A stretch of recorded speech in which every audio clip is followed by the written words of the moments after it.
inside of the barrel is completely smooth, like a pipe. Modern guns have something called rifling, which is a series of grooves cut into the inside of the barrel on a modern weapon. It makes them very accurate. You actually hit what you're aiming at with a modern weapon. These muskets were very inaccurate. If I was to aim at something more than 40 or 50 yards away, there's no guarantee that I would hit it.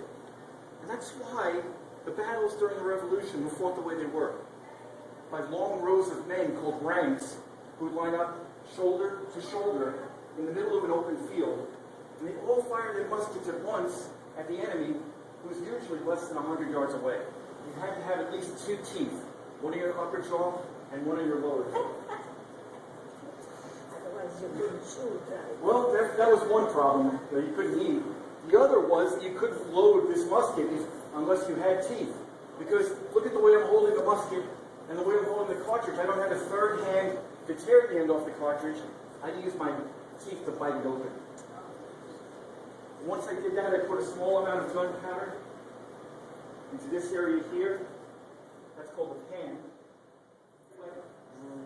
Way down to maybe 20 or 25% of the time where your musket actually fired. The rest of the time, you got something called a flash in the pan. You might have heard that expression. Today we still use it, but we use it as to say something that doesn't last.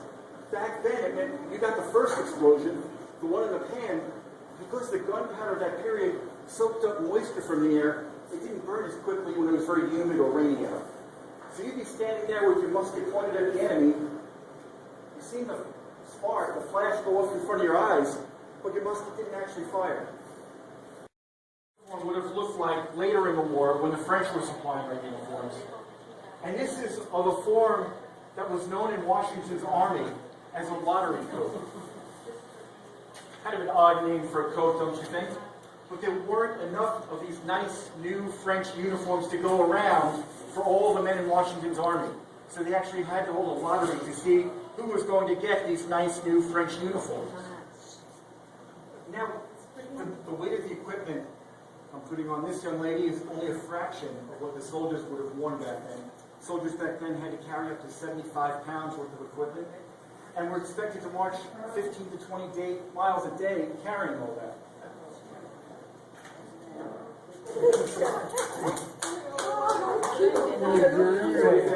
I don't know, I can't see myself. I could manage for a mile or two, probably.